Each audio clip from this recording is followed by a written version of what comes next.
Are Oh, you damn. coming to the tree where they strung up a man? They say murder three. Strange things that happen here. How stranger would it be if we met at midnight in the hanging tree? Welcome to Strange Things, broadcasting from the Arkanasa Radio Studios in Laredo, Texas.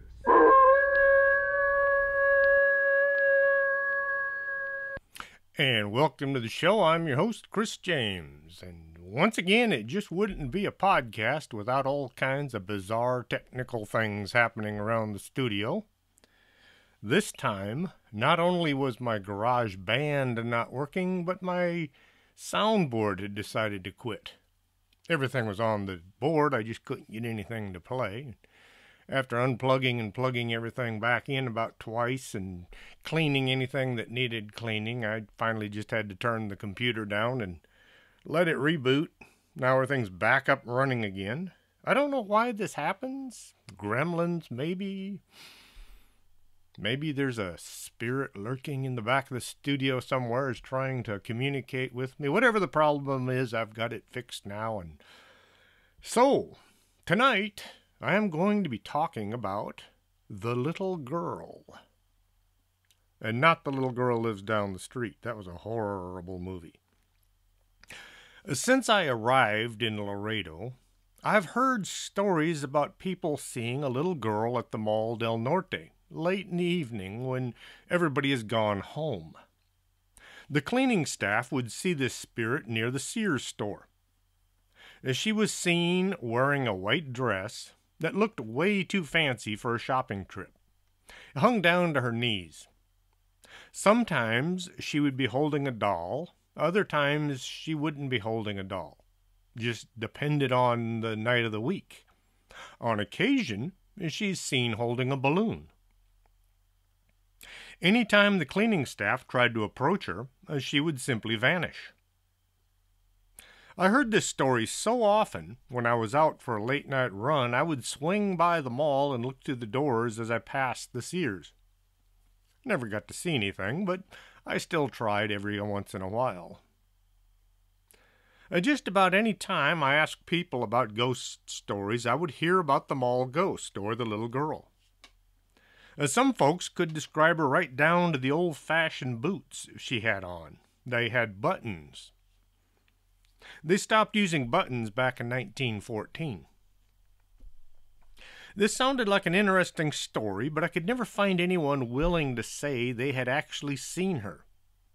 They all knew somebody who said they had seen her, but no one said they were the actual witness. Some people are worried about admitting they've seen something unexplainable.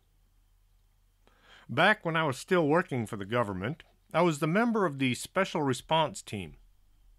We would train with the Laredo SWAT guys all the time. A lot of this training was at the Old Mercy. One day, as we were winding down after a long, sweaty session, I was standing with the sergeant in charge of the police. I pulled my cell phone out just to check to see if I had any missed calls. The caller ID showed one call. The number was 666. I was really surprised, so I showed my phone to the sergeant. He looked up at the side of the building, and then he asked if I thought maybe the place might be haunted. To which I said yes. I believed in ghosts, and I thought the hospital would be a magnet for spirits. He then told me that a local ghost hunting team had spent the night in the hospital, and they'd gotten some neat evidence. And then the sergeant quickly changed the subject. It might have been the rest of the guys who were milling about, or he just didn't feel comfortable talking about ghosts. I'm not too sure. Later, once we had both retired, I found out that the sergeant was responsible for getting Ishmael to form the Laredo Paranormal Research Society, and he had been there the night they investigated the hospital. And yes, they saw some things that made their hair stand up on their heads.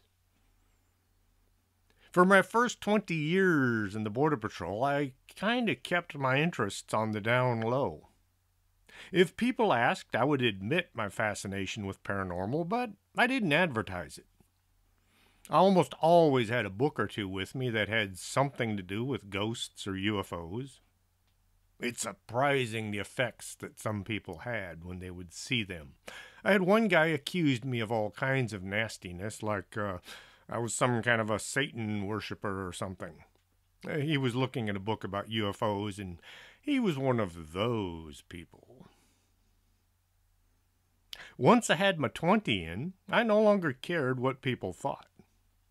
I was just one bad day away from retiring, and the boss knew it, so anything I said or did was mostly just ignored. Now that I'm no longer employed by the government, and I work for myself, and boy is this a change. I go chasing ghost stories all over town. My hours are my own, but I tend to be a slave driver. You would not want to work for me. I'm always fascinated on how people react when I approach them with my questions. I hand them my business card and I ask them if they've ever seen a ghost. They'll give me a look to see if I'm kidding them or not, and then I get the usual answer. No. Then, after a brief pause, they might tell me their story. Sometimes they'll give me a story they've heard from a friend or a relative, or sometimes it's their own, but just about everyone that says no follows it up with a yes. When I started writing Fort McIntosh and the paranormal, I didn't expect to get any stories involving a little girl ghost. I thought that was just at the mall. I heard from some of the campus police stories about seeing a girl walking along late at night and she would vanish. Well, here are some of the stories that I've collected while working on my various books. At Fort McIntosh, people have seen a little girl hanging around at several locations. The image they report is a girl about 7 or 8 years old. She's dressed in old-style clothing. Her shoes have buttons along the side. This would put her as having lived around 1870 to 1914.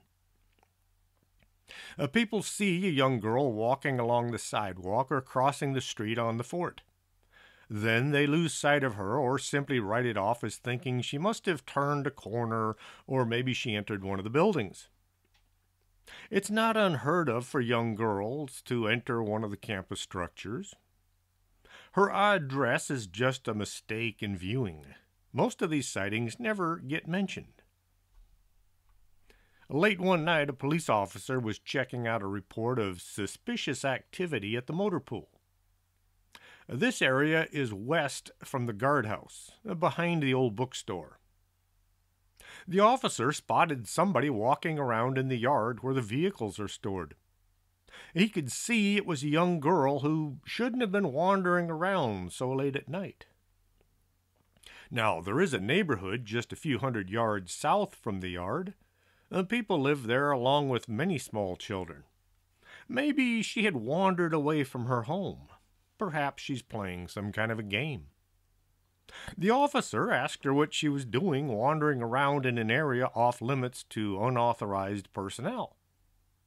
Well, the girl just kept walking along as if she hadn't heard him. He was about to follow her when she faded from view. 1 second she was there, looking as real as anyone.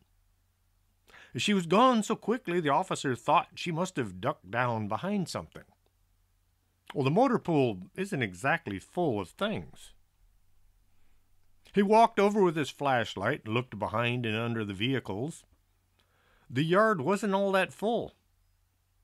As he was looking, he realized there were no footprints in the dirt.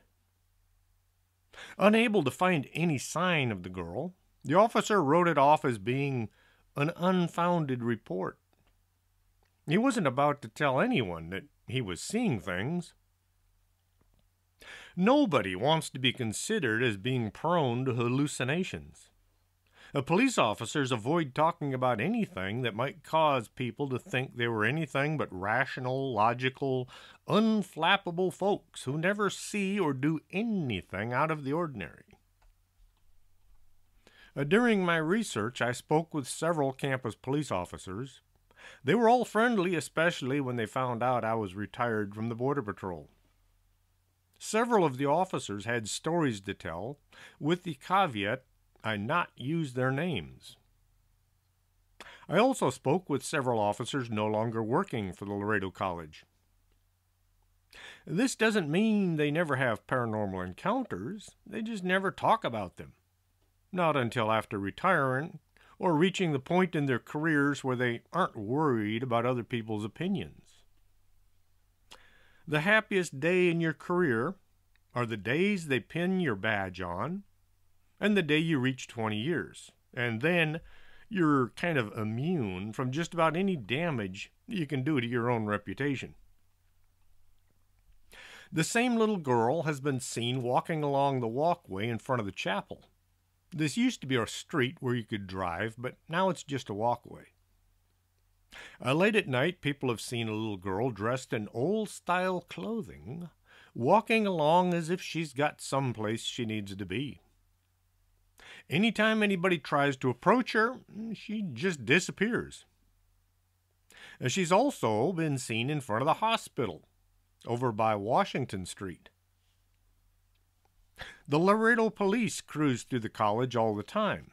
It gives a little extra security to the college, and it gives the officers something to look at late at night. One night, a Laredo officer was driving slowly along the streets of the college. As he was driving, he spotted what looked like a small girl standing on top of one of the trash cans, using the lid like it was a pedestal. He drove up next to her, and she jumped from the trash can onto the hood of his vehicle. Now, this is not the kind of thing you should do if you don't want to upset the police. He slammed on the brakes and jumped out of his car. The girl was nowhere to be seen. She'd vanished without a trace. He described her as being about 7 to 8 years old and dressed in old-style clothing, like from the turn of the century. Not wanting to appear as someone who sees things, the officer never put this down on any official report, but he did mention it to some of his friends. A few of them said they'd seen the same girl walking around the college at one time or another. The LPRS had a ghost hunt and guest event at the Laredo College back in October of 2018. The idea was to teach the students and the staff how to conduct an investigation and then lead them through one. It was only going to be for a few nights during the month. Well, a few nights turned into 8, with 6 to 8 sessions each night and 10 to 15 people in each group. Everybody in the LPRS was exhausted by November. On the second night of the investigations, Ishmael and Dr. Ricardo Solis, the college president, were walking around the old stable area, now the motor pool. Ishmael had a thermal camera, and he was showing Solis how the device worked. As they're walking, an image showed up in blue.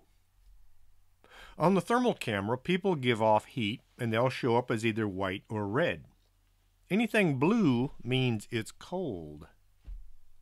The blue image looked to be about the height of a young girl. The thermal camera had been used all evening and the memory chip was full. Ishmael was unable to record the blue image. He said it looked to be about the size and the shape of a 7 to 8 year old girl. After interviewing the police and staff at the college, I was surprised by how many of them told about seeing this little girl wandering about the place. I wondered if there could be any connection with the girl seen at the mall. Well, there's only one way to find out, so I went and I asked. I dropped by the mall office and I asked the receptionist, Diana, if I could talk to anybody there about the little girl. She smiled and told me I should get with security guards because they had seen this little girl on many occasions. In 2018, at around 9:50 p.m., the motion alarm went off inside the Dillard store. The alarm was reported to the Laredo Police Department, and they contacted mall security to have a look while the police responded. Several security officers went to the main entrance and they looked in through the gate.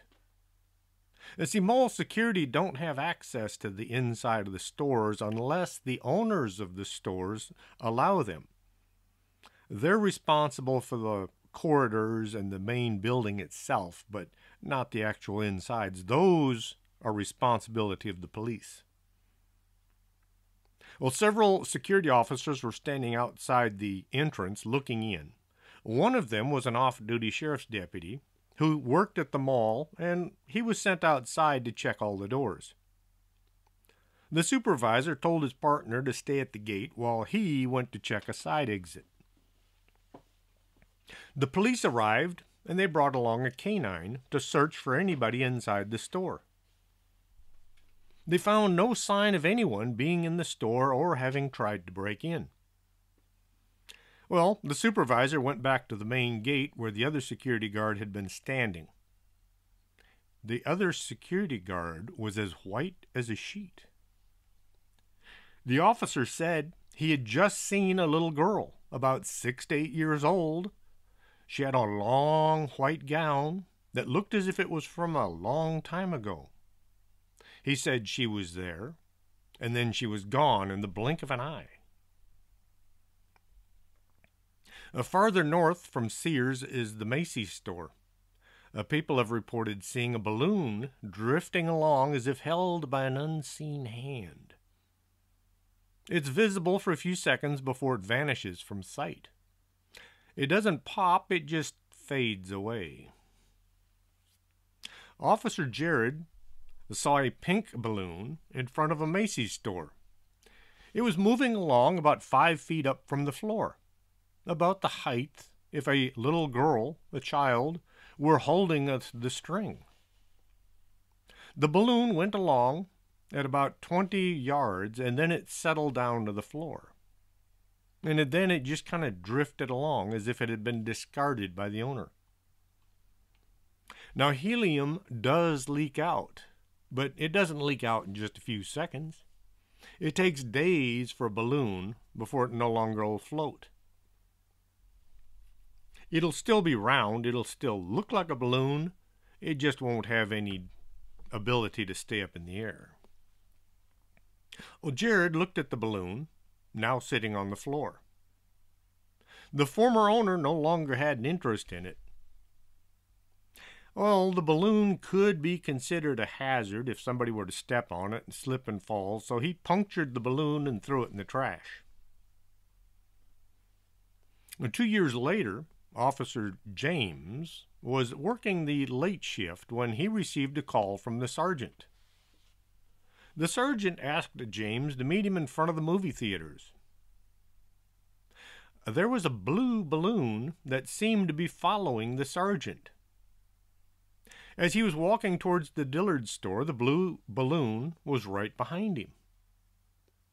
When he turned and he went the other direction, the balloon continued to follow him.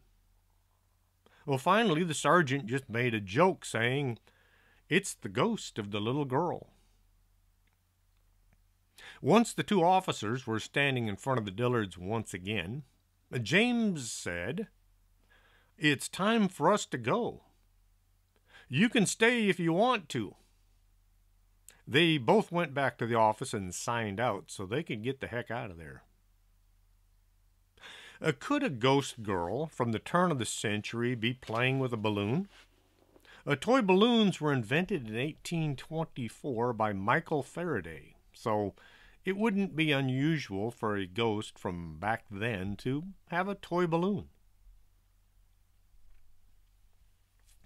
Late at night, around 10:30 or so, The folks cleaning the mall have seen a little girl, 5 or 6 years old, walking around near the Sears store.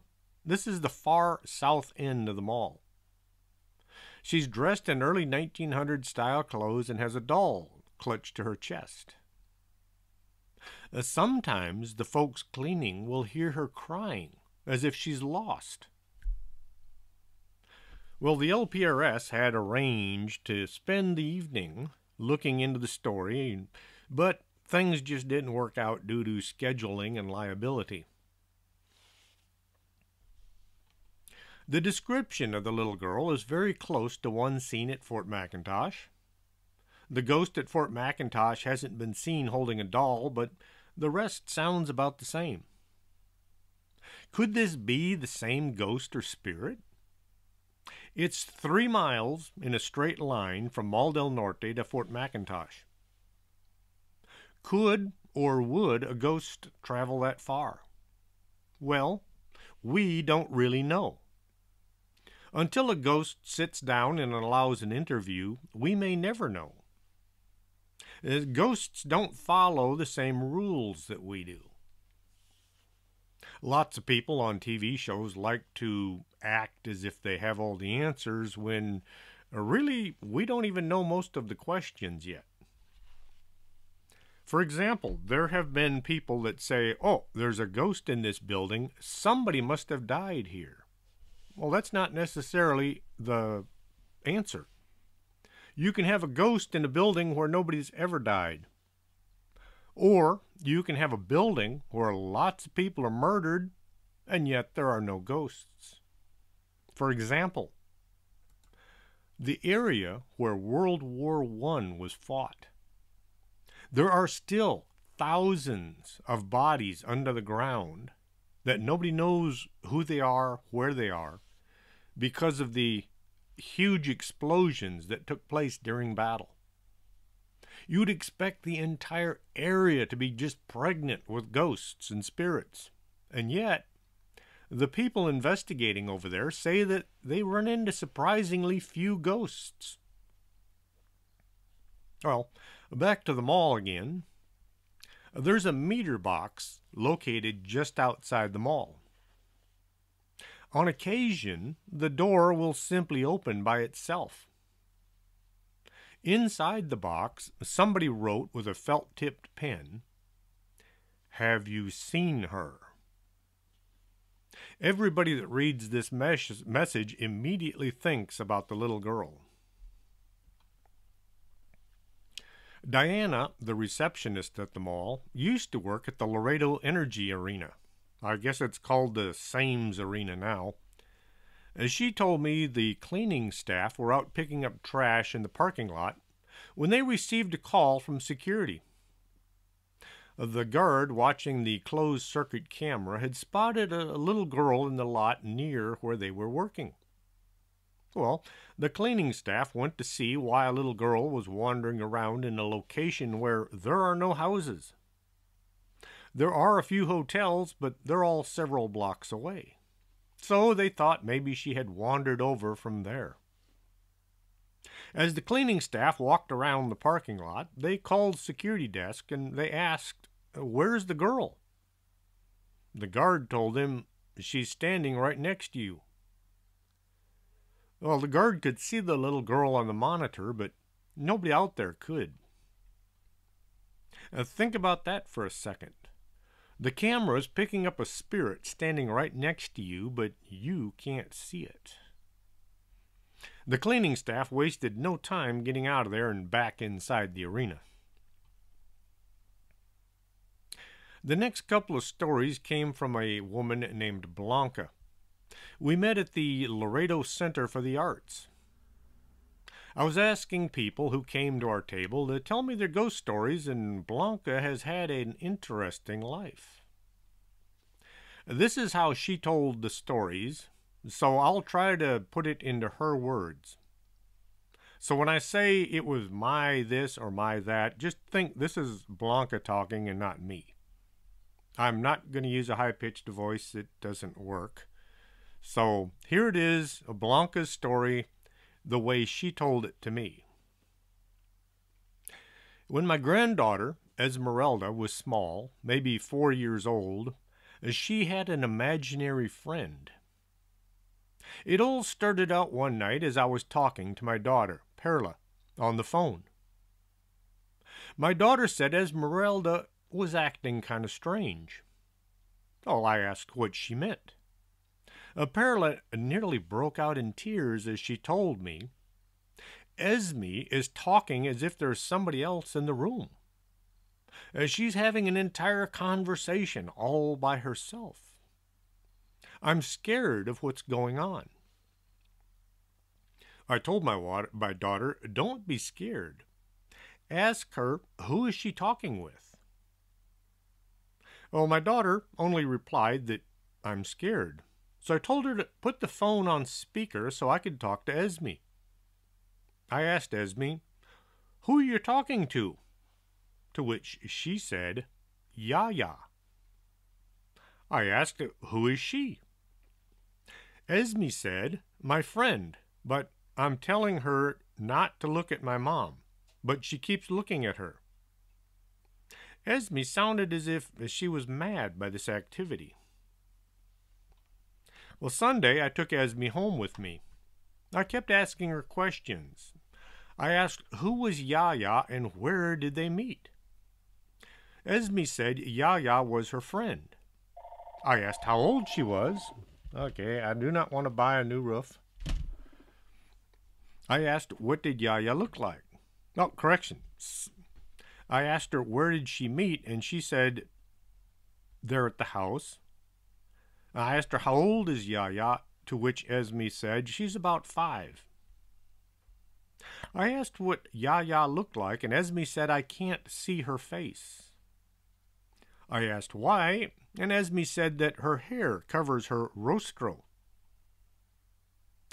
We do speak Spanish around the home. I thought about Esme using the word rostro, which means face.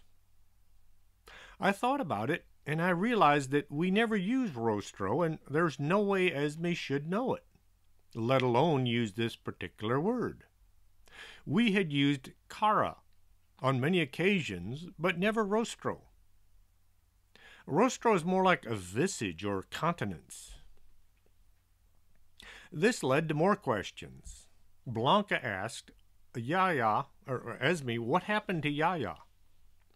Esme said her and her little brother were taking a bath when her dad threw a radio into the water.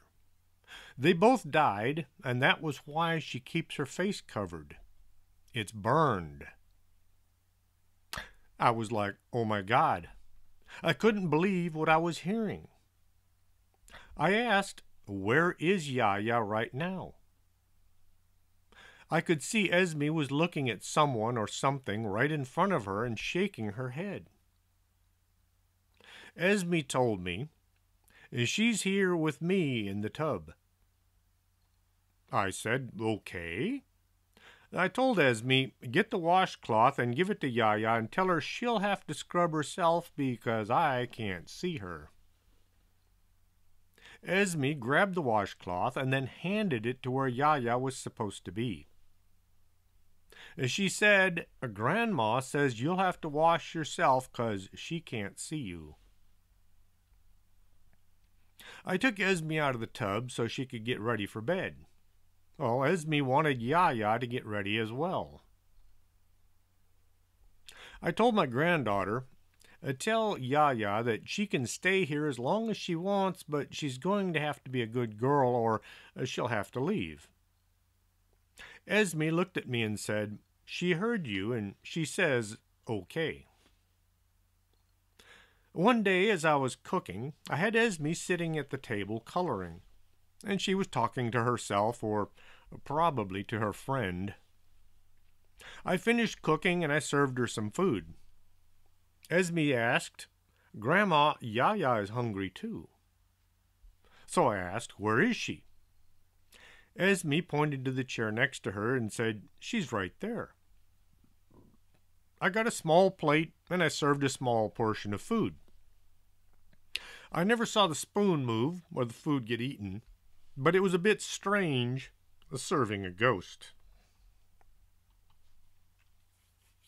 One day, my son Juan was playing a video game. Esme came wandering into his room, and she watched for a bit. And then she asked, "Can we play with your game?" He looked at her and asked who the "we" were. Her and who else? To which Esme said, "Me and Yaya." Juan looked at his niece and asked, "Where's Yaya?" Esme pointed to the area next to him and said, "She's standing right next to you." Well, I was in the kitchen when my son came running in all scared. I looked at him and I asked, "What's wrong?" Juan told me, "Esme scares me with Yaya." I asked him, how come she scares him?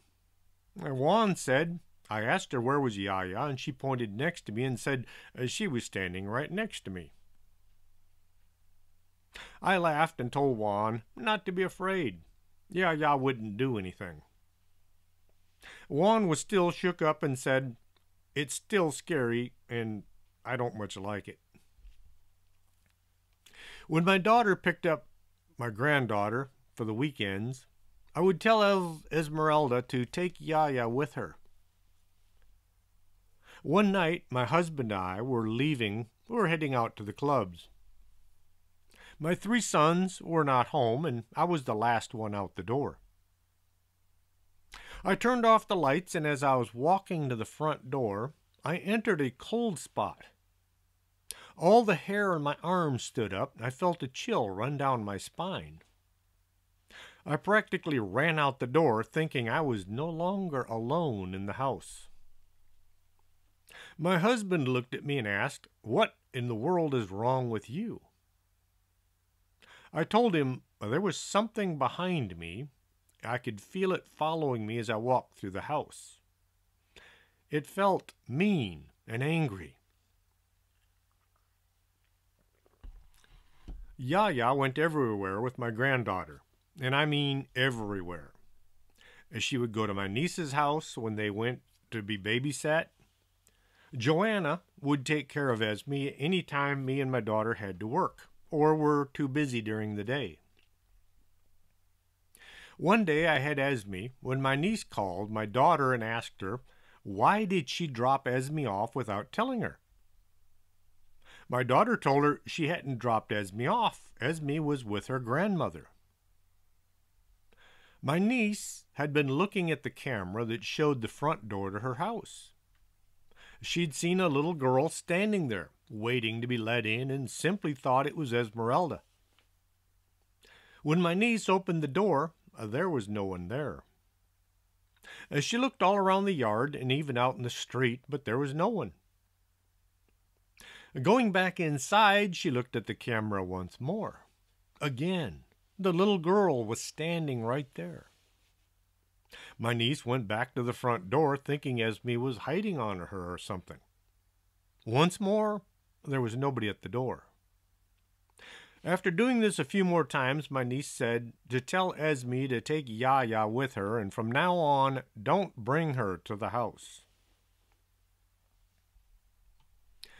Esme was attending school across the street from my home. She stayed with me during school days and then went with her mother during summer vacation. When Esme left for school, Yaya stayed in my house. She was apparently upset that her friend wasn't there to play with her. Yaya began doing things. In the hallway was an altar in memory of my sister who had passed away. There were some angel figurines, some pictures, and some candles. I was sitting in the living room with my son Marco. We were the only ones, well, the only living people in the house. We were watching TV. We heard noises coming from the hallway. As we were about to go for a look, the angel figurines and all the things on the altar came flying through the room, landing by the couch. My son and I looked at each other, lost as to what had just happened. As I began to pick up stuff, I told my sister Janie. She didn't have to throw things around, but deep inside I know it was Yaya who did it. After living in that same house for 8 years, we moved to my parents' home. I had been diagnosed with lupus, fibromyalgia, and rheumatoid arthritis, all at the same time, and my mother had been diagnosed with cancer. We thought Yaya had left for good since no one had said anything about her for a long time. One day, a friend of my son Louis saw her when he came to visit. It was on his second visit that Louis told me what his friend had said. He told me, "Mom, my friend saw Yaya standing in the hallway." Of course, I answered, "Oh, he did?" The guy said, "Yes, I was talking to Louis, and from the corner of my eye, I saw a little girl standing in the hallway." I asked him, how did she look, just to verify that what he was saying was true. Louis's friend said she had on a white dress, and her hair was hanging down over her face. I thought, oh, she's back. Then, on 2 different occasions, friends of my son would ask, "What is your niece doing outside at 3 o'clock in the morning?" Louis said my niece doesn't go outside at that time. You must have seen Yaya, the little girl that lives in the house. They were shocked, and I guess that's what got them to stop coming over to the house at night. My granddaughter Esmeralda is now 18, and she hasn't seen Yaya in years. She does have the ability to see spirits and shadows.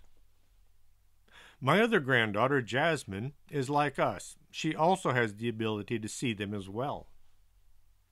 A couple of months ago, she was sitting in the kitchen, and out of the corner of her eye, she saw Yaya walking across the room. When she tried looking directly at her, Yaya disappeared. It sounds as if Yaya wasn't just an imaginary friend, but the ghost of a child who was killed by her father. And she must have liked Esmeralda and her family since she followed them all over town. With that, I'm going to take a brief pause, play a couple of commercials, and drink some coffee, so don't go away. We'll be right back after this. You're listening to Arkanasa Radio.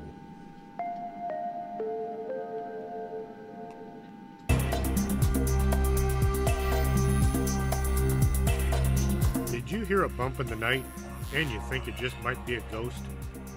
Contact the Laredo Paranormal Research Society at laredoparanormal@hotmail.com. That's the LPRS for all your otherworldly needs.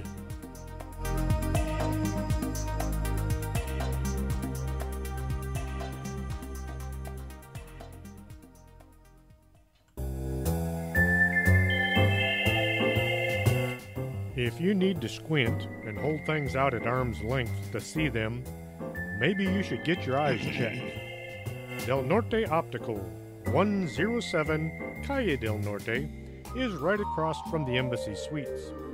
Stop squinting and start seeing.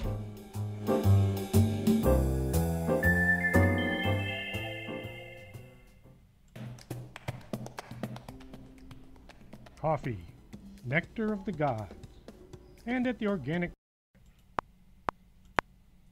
And for some odd reason, I don't know why, GarageBand decided it was time to just quit working. So let's try that again with the Organic Man coffee trike.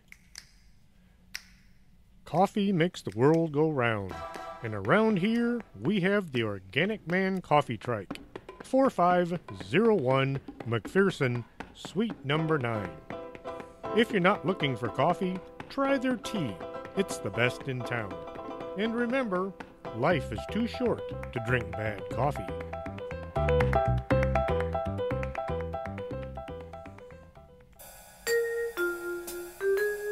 Makeup isn't something you want to just smear on and hope for the best.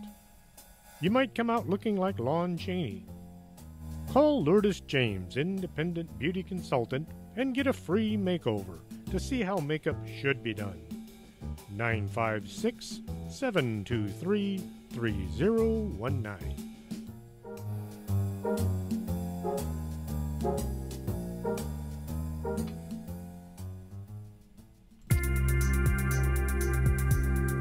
This is Arkanasa Radio you've been listening to.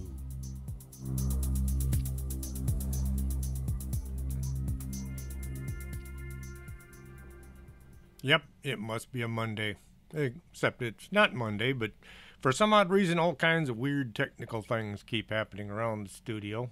Don't know what's going on. It must be those gremlins, or maybe it's the little girl. After all, she's been seen around my neighborhood as well. Anyway, getting back to the story. At a technical training school on the south side of town, the staff and the students see a little girl hanging out at all hours of the day and night. Mostly they only catch a quick glimpse of the girl moving by. Michael, one of the cleaning staff, was standing at the front desk when he saw a girl disappear around the corner. He saw her hair in a red dress as it went around the corner. The top of the head was about 4 feet, maybe 8 inches. He walked to the corner and looked, but there was nobody there.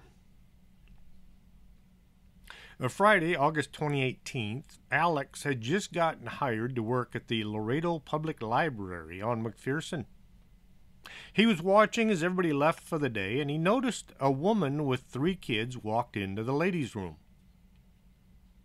One of the girls, the one at the back of the group, was well dressed as if she were on her way to church. Well, young kids do like to dress up, pretend that they're somebody, princess or something. He didn't think anything of it. Shortly, the woman came walking out the door, followed by 2 children.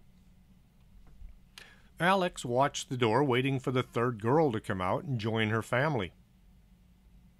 The woman left the building as if not knowing or caring that she was short 1 kid. Well, Alex asked the maintenance personnel and the security guard to go see what happened to the little girl. They went into the bathroom, and then they came out and said, "There's nobody in there." Alex knew he'd seen the woman and the 3 kids go in and only 2 kids come out. They all just kind of laughed about it a little and said, "It must have been a ghost." This is not something covered in the employee training. Well, Alex finally moved on. He's now up north at a different library. Hopefully he doesn't run into any more ghosts. In 1981, Laura lived close to the Laredo College on Santa Rita Street. At the time, it was called the Laredo Junior College. Her and her family lived in a small wood-framed home near the tracks that came from Mexico and ran north to San Antonio. Trains go by when they hook up, and this is the rule that they blow the horn as they approach any and all intersections. This was not a quiet place to try getting any sleep. Laura shared a room with her older sister. They were both asleep late one night when they heard the sound of somebody tapping on the window. Being young kids, 6 and 9, they both looked out and they saw a young girl and a boy standing right by the glass. The girl was in a white nightgown with a brown coat over it. She had reddish-brown hair. The boy was in knee pants with what looked like a barn jacket. The young girl looked to be 6 or 8 years old, and the boy was a little bit younger. As they stood there right outside the window, they would hold hands with each other, like a brother and sister. The girl asked them to come outside to play. Laura and her sister were tempted, but their father had told them that they had to stay in the house after dark, and so they couldn't come outside. The girl in white kept asking and motioning for the 2 of them to join them outside the house. After a bit, the 2 outside went away, only to return a few nights later. knock at the window, and invite Laura and her sister to come out and play. After each late-night visit, Laura noticed her cat would be missing. She had to search for him, and she found him cowering under the bed. It took a lot of persuasion to get him to come out. Any time the little girl and her brother came, the cat would go and hide. After this had gone on for a few weeks, Laura mentioned the late-night visits to her dad. He thought Laura was just imagining things. He said there's no way anybody could knock at the window because it's 5 feet up off the ground. The glass would have been out of reach for any small kids. Soon after the family moved away to the north side of town, the girl in white and her brother no longer came to visit. The house, along with all of its neighbors, had been torn down, and a warehouse is now on that block. The Laredo Health Department lab has had a few unexplained things over the years. One of the lab techs was working, sitting with her back to the door. As she was looking to the side, she saw one of her coworkers come in and walk to the back of the lab. She then had to walk out front, and as she did, she told the person just outside that the other lab tech would handle the next samples. She was told the other lab tech hadn't gotten back from lunch yet. This got her to thinking about who or what she had seen. The person had been about 4'8", with curly reddish-brown hair. Her coworker was kind of short with the same colored hair, but it wasn't her, so who was it? The answer had to be the ghost girl seen in the lab every couple of days. They'd seen her so many times they simply referred to her as La Niña, or the girl. People in the lab would hear footsteps running down the hall to their room. The steps would come through the door, then turn and run away. They heard her running so often they stopped paying attention to the sounds. The little girl is a mischievous spirit. She pulls things off of shelves as she moves about the room. The glass beakers are all kept up on the top shelf and they never get dropped since this is too high for La Niña to reach. One night, La Niña yanked the keyboard from the chemical analyzer off the counter. On another occasion, one of the lab techs came in on New Year's Day. Instruments fell off the shelves, books fell from the bookcase, and the paper towel dispenser began spitting out hand towels by itself. Drawers in the cabinets are found open all the time. The chairs are moved around the lab on their own, and sometimes they'll spin as if somebody is playing with them. This little girl is seen wearing a dress from the 1920s. They hear her laughing from outside doorways. The waiting area is one of her play areas. When any new workers arrive at the lab, the staff will tell them about La Niña. As one of the new hires was working at the computer, the little girl placed her hand on the lab tech's knee. He could feel the hand, but he could see nothing. The room where the maintenance people store things has a locked section. One day, while getting things out from the room, the lock began swinging back and forth, as if somebody was playing with it. It swung back and forth long enough for the maintenance person to get out their cell phone and record it. I got to watch the video, and it's pretty creepy to watch. It swings long enough that you know that it should have run out of momentum a long time ago. In the morning, when the lab techs report for work, the waiting area is quiet. All the TVs are off and there's nobody in the room. On occasion, if they come out for some reason, the TVs might all be turned on, even with nobody there to push the buttons. On the other hand, the lights in the lab area will all turn off. Just outside the health department lab is the triage room. That's French for sort. Anytime you have more than one patient, you have to decide who needs to go first. That's where the term triage comes from. You're sorting your patients out. This is where people get their blood pressure taken, as well as any blood samples that need to be extracted. The room has 2 doors across from each other. They both swing inwards into the room. One morning, the waiting room was double locked. There's 2 keys needed to unlock it. The huge scale used to weigh people was pushed up against the door to the lab area. Nobody could have done this and still gotten out of the triage room. La Nina, or the little girl, has been around long enough that nobody is surprised when someone reports seeing her. Julio owns a house in Nuevo Laredo. Him and Marta used to live there a few years ago, but now they live in Laredo so they can be closer to their shop and not have to cross the bridge twice a day.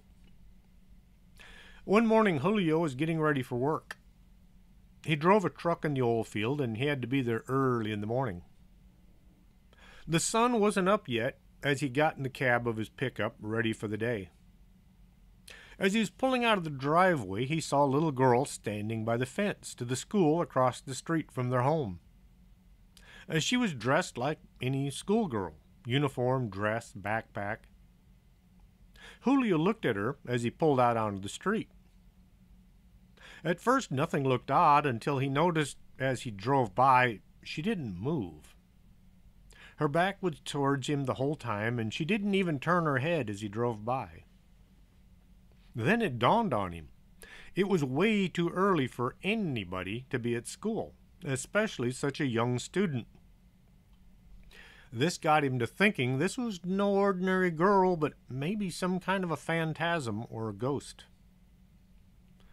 Every morning from then on, he watched to see if any kids were coming to class at an odd hour, but he never saw any. A little girl's been seen in a school during daylight hours. And this is not unusual since it's a school, but what is unusual is what the little girl looks like. As staff members have seen her walk by the windows to their offices. She's seen wearing a white dress, which is far too fancy for school time. It looks more like she's going to church or a fancy party. Anytime they go to see why one of the students is wandering around while they should be in class, the girl can't be found. There's a security guard at the end of the hallway, and there's no place to hide, so the girl must simply vanish once she's traversed the office area. In a hotel, across the street from where the little girl has been seen the most, a man woke in the middle of the night to see a young girl in a white dress standing at the foot of his bed. It took him a second or two to focus on the girl and then wonder what was she doing in his room. Just as he was about to say something, the girl vanished. He looked around the room thinking, strange things have happened. The next morning he just mentioned the visit to the desk clerk. The clerk was surprised by the story, knowing about the sightings being mentioned at the mall just across the street. With the closing of the Webb County Detention Center, prisoners were housed in the main jail downtown. Laredo then received several private jails where prisoners could be housed. Being right on the border, there are quite a few people in need of correction. Just off 83 South is one of these private jails. Now, most folks doing time are not bad people. They made a mistake and now they're paying their dues. The guards working at the jails know these people, and they have a good working relation with some of them. If you spend 40 or 50 hours a week with the same people, you get to know them. For those of you that have never seen the inside of a jail, there are corridors where the guards and the prisoners move from place to place, and then there are the cells. Depending on the offense, many prisoners are housed in big common rooms. Others, the guys with a bad attitude or a dislike of authority, can wind up in segregation units. One person to a room with much higher security measures. The only windows look from the cells to the corridors. There are no outside windows. One of the female guards was walking along one of the corridors, checking doors and counting heads. They do a head count every so often to be sure nobody is missing. After making her rounds, one of the prisoners asked her about the little girl that was walking along just behind the guard. "Was that your kid?" he asked. The guard thought he's just messing with her, and she's just kind of ignored the comment. Breakfast, lunch, and dinner are served in the cafeteria, and guards eat along with the prisoners. The same female guard sat down at a table reserved for staff, and she ate her lunch. When she had finished, she took her tray to the drop-off window. The prisoner working the window asked why she didn't give her kid any food.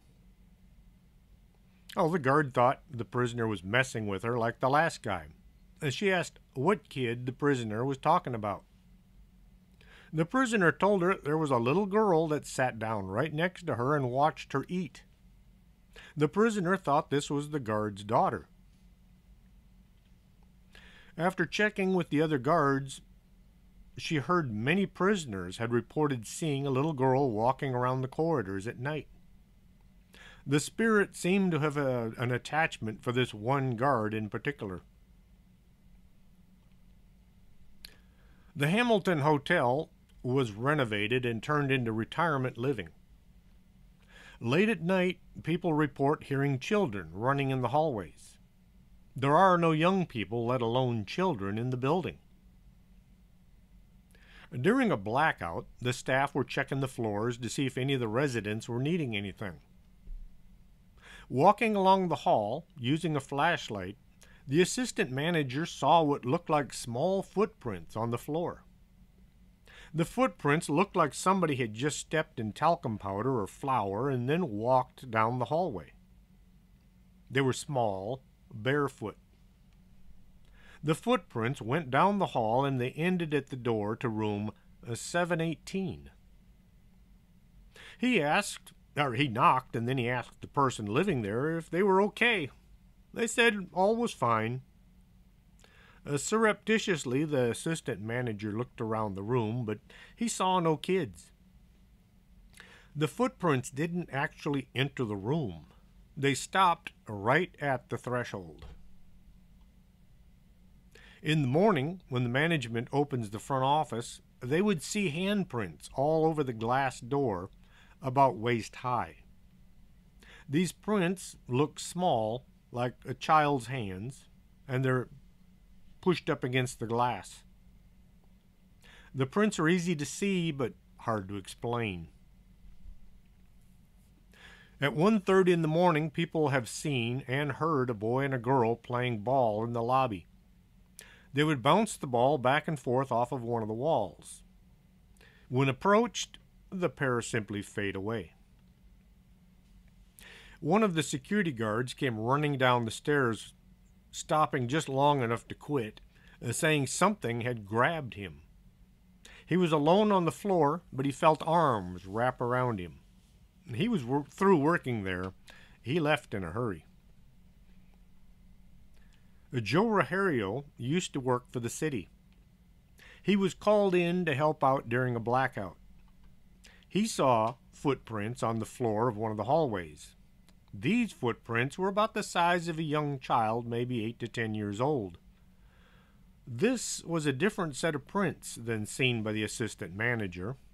They seemed to glow on their own without any light. All of these stories are in my next book, along with many more. What do you think?